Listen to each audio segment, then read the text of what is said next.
Hey everybody, Karyn Bryant for MMA H.E.A.T, of course, talking with the one and only Gegard Mousasi, the champion Bellator, who will be taking on Rafael Lovato. Last one was Carvalho. This time you're facing Rafael Lovato. Bellator 223. That is in England. And the last time you were there successfully, you had a nice win there. How do you feel about going back there to fight one more time? Yeah, London been always good. In Europe, every time I fought in Europe, I had good result. I always won. So it's good to have it in my mind. You know, it's like a good charm or something like that. And I won everything in London. It's close to home. A lot of friends will come. Right. It's nice. Nice. Now, did you expect him to be already next in line for you? I mean, he's 9-0. He's undefeated. He's got a great record in MMA. But when you look at your record and you look at your career compared to him, he's still so green in the sport. So do you think he's really ready for a title shot? Yeah, because he has a lot of competition in jiu-jitsu. Yeah. It's still competition. He's undefeated in MMA. Mm-hmm. There's a lot of questions that have to be answered. Mm-hmm. So, yeah, he deserves it. Yeah. So here's the question. But I don't care. I really don't care who I'm fighting. Yeah, no, I know you don't really care. You line him up, but he does present a lot of problems because, as you just mentioned, he really is great at jiu-jitsu. There's good jiu-jitsu, and then there's great jiu-jitsu, and then there's Rafael with phenomenal jiu-jitsu. So, obviously, your main concern, I guess, would be to keep it on the feet? I don't know. I'm not afraid to go on the ground with him. Yeah. He will have a hard time to get me there. Yeah. And then I will get right back up. And if not, I can survive. So he has to do three things well if he wants to win this fight.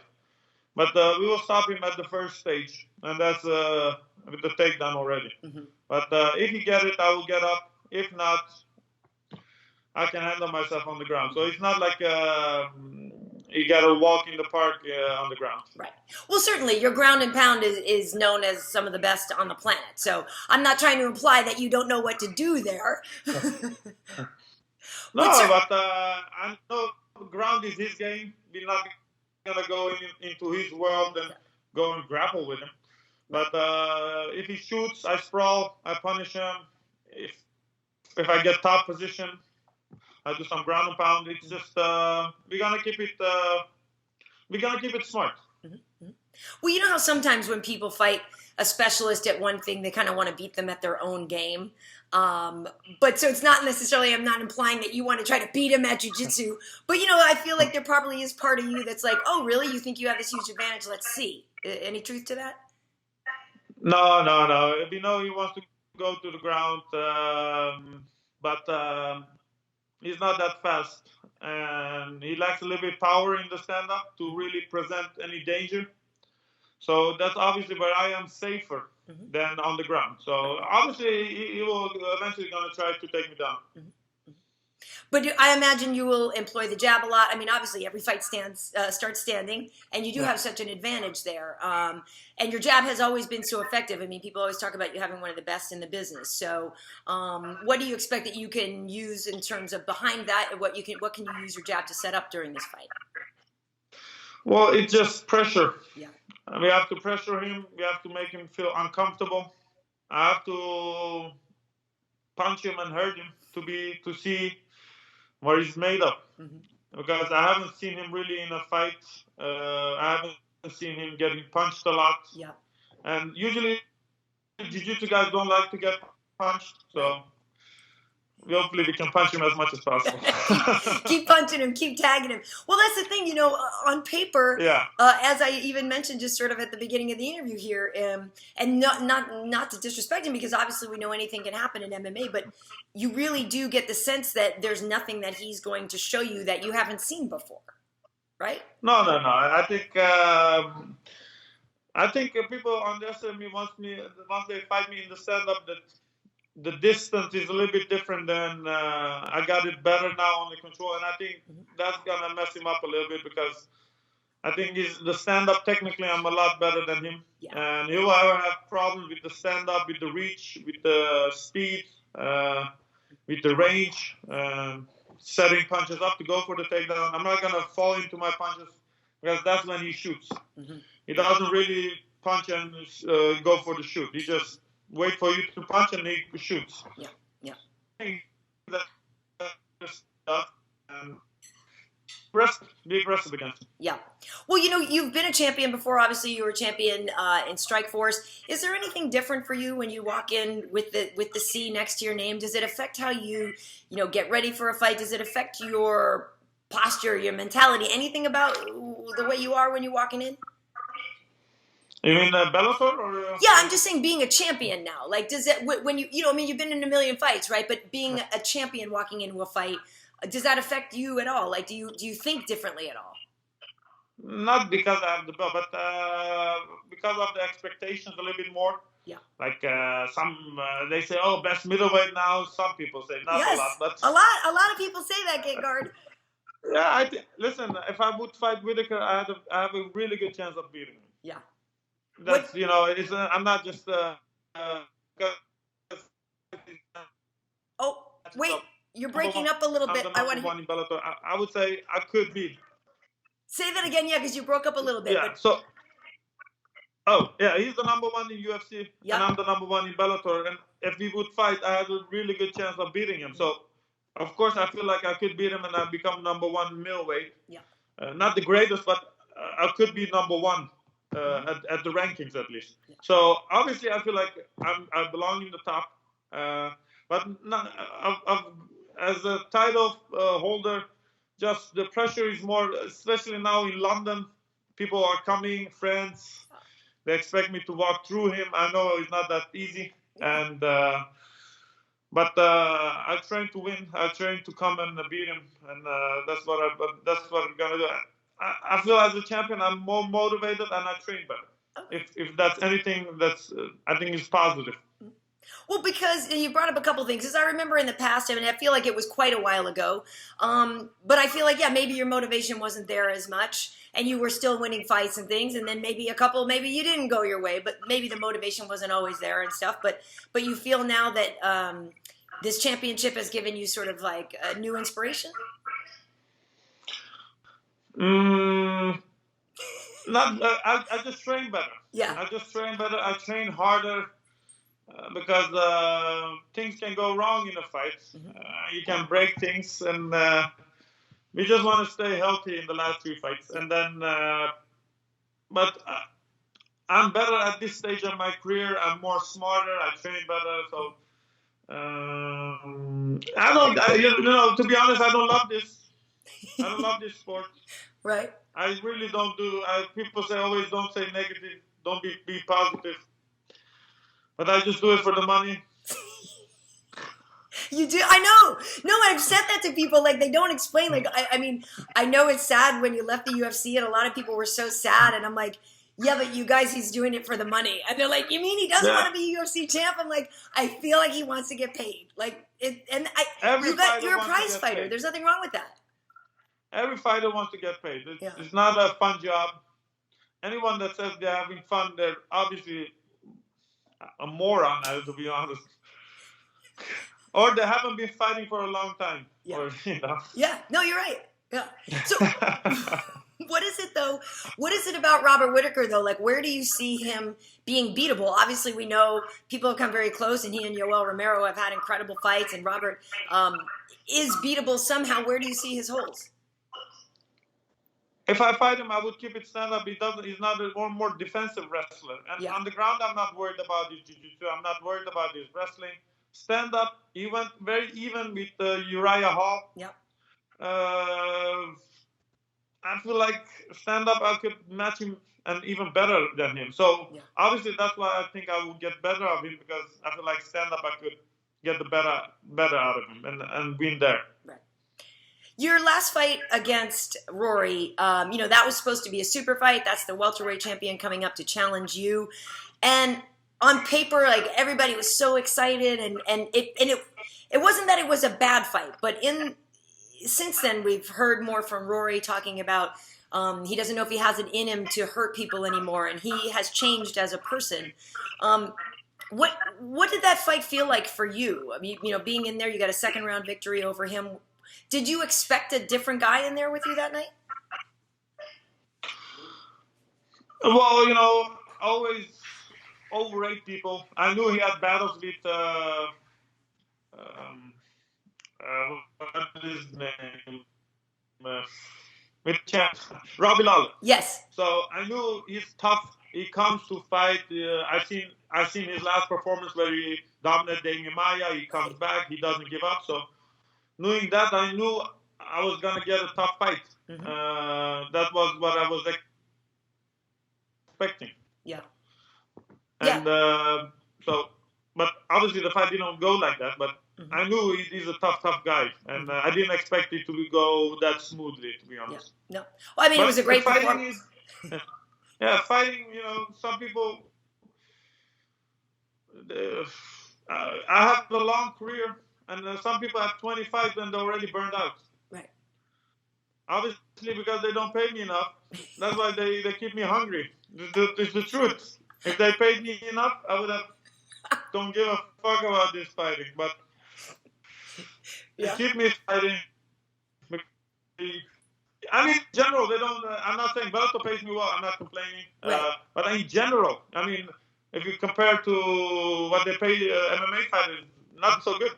Right. For the health risk reward, it's not that great, to be honest. Right. So to any kids that want to do MMA, don't do it. Get a real job. Go be a doctor or something. Well, this is the thing, but we know, right? So you look like you're in a beautiful house right now. Like we know that you are the landlord, you and your brother and stuff, and you're collecting. I love this storyline. I'm not. Yeah, I complain too much. There's also good sides, you know. But I don't know. No, I mean, you're not alone in saying that. A lot of people think that. So if that's the case, and now you've been champ for a while, you're achieving all these things, like. How much longer do you even want to do it? You're still a young man, and you still have time to like do other stuff with your life if you want to. But how long do you think you're going to keep going? Once I make 50,000 a month, I retire. That's my goal. Or 40 to 50 a month. Yeah, then I retire. Okay, I mean, you could get some side businesses going. You could start your lawn mowing business. Yeah, no, I'm with the real estate. We're going up there. Yeah. So once I have that amount of money that I want, I'm not gonna come back. I'm not gonna miss this. I'm gonna enjoy. I'm gonna eat. I'm gonna party, do crazy shit, and I don't know. Well, you deserve it. You deserve it. I know. I see that nice watch. Is that the one you bought in LA that time? This one. Oh yeah, I always buy in the LA. Yeah. But this, the last one I bought this one. Yeah. It's nice. It's good. It's good. Yeah. Thank you, Bellator. I love it. So listen, you guys were supposed to fight. You and Rafael were supposed to fight earlier this year, and it had to get postponed because of a back injury or something, right? So what was it? What actually happened to you? What happened? Well, there was a nerve blockade or something, and then I would feel it in my ass and in my calf. It was not a hernia. It wasn't like. I don't know how you say it. It's not like going through your leg. Yep. So thank God it wasn't a hernia. Yeah. It just I got shots on my back. We were training. It got better, and then it got bad again. It got a little bit better. It got bad again. So there was no way I could have made that fight. Right. I tried. I did my best, but it took 6 months before I was 100% again. Wow. So it was just a stupid injury to have, and. Out of nothing, I just woke up. It started hurting in my ass. God loves me. That's why. Well, it sucks because you know what people are going to say with a back injury, and you're going to have to use takedown defense. You know what I mean. People are going to say like, "Oh, that back injury is really going to make Gegard suffer, and Rafael's really going to be able to get him down, and that's going to make a big effect on the fight." No. But Rafael looks a lot bigger now. Eh? I don't know if you have seen his pictures. Yeah? You buffed up, huh? Yeah.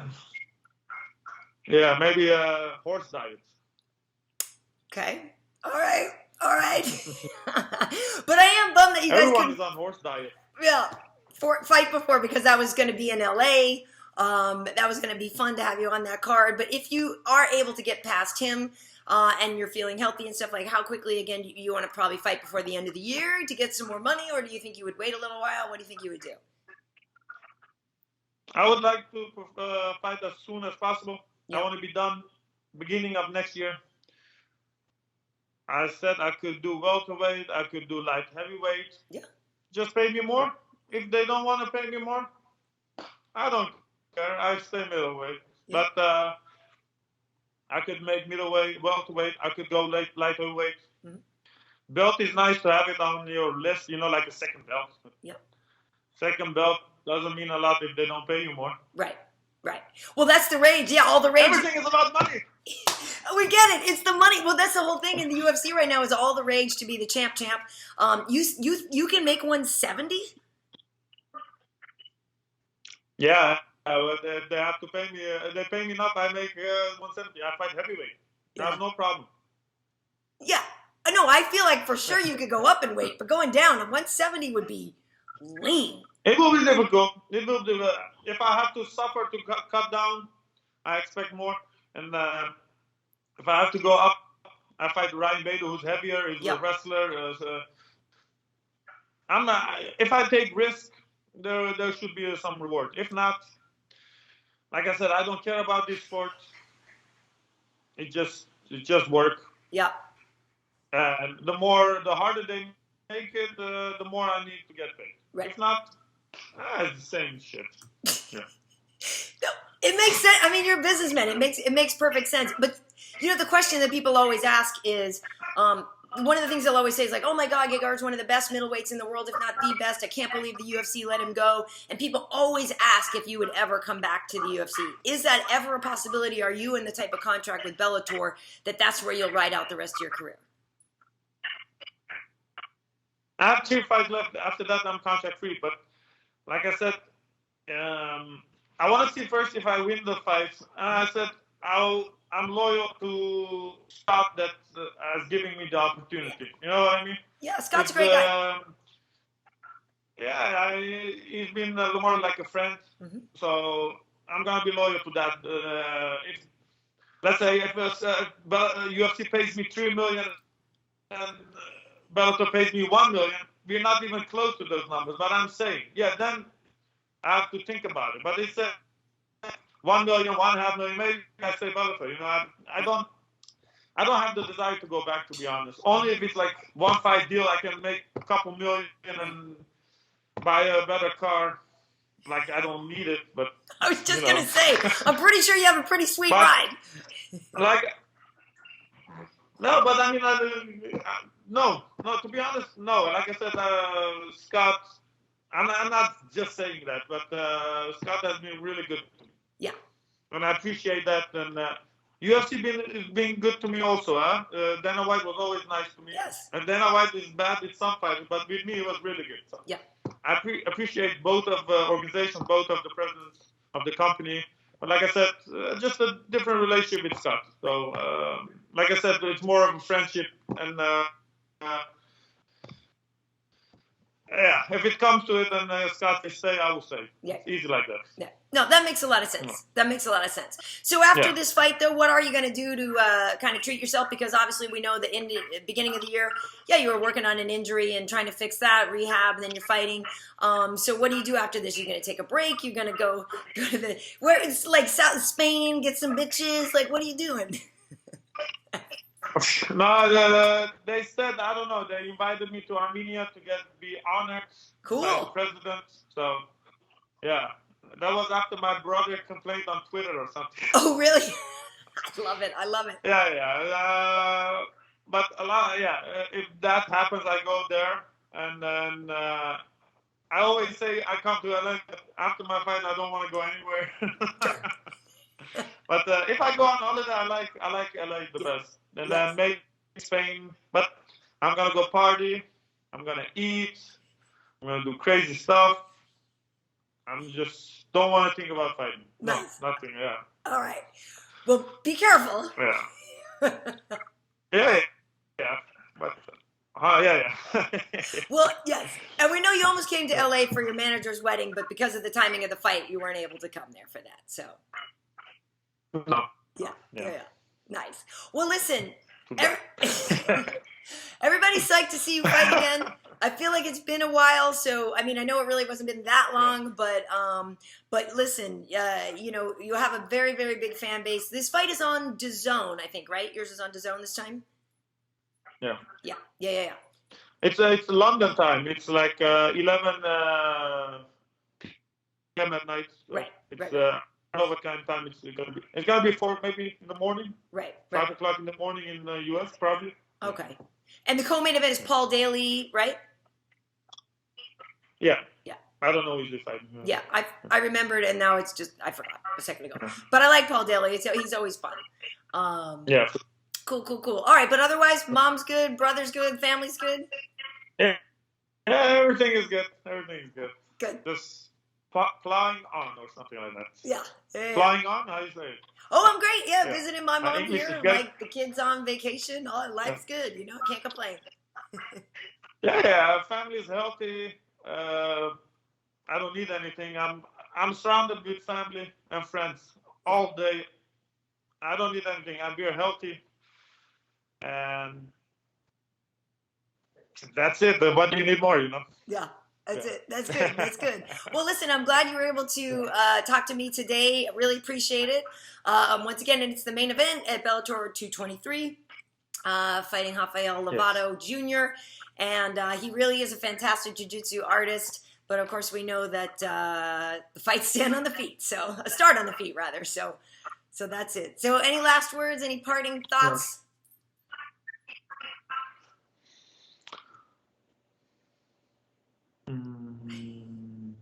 No, not really. No. Okay. No, not really. No. Okay. Yeah. That's it. That's cool. All right. Well, listen. Next week. Keep your hands up. Good luck making weight. It doesn't sound like it's going to be a problem. And stay healthy. I will. And get back in action soon. I will. All right. Thanks, Gegard. For sure. See you soon. Thank you very much. Bye-bye. Bye. Bye-bye, Karyn.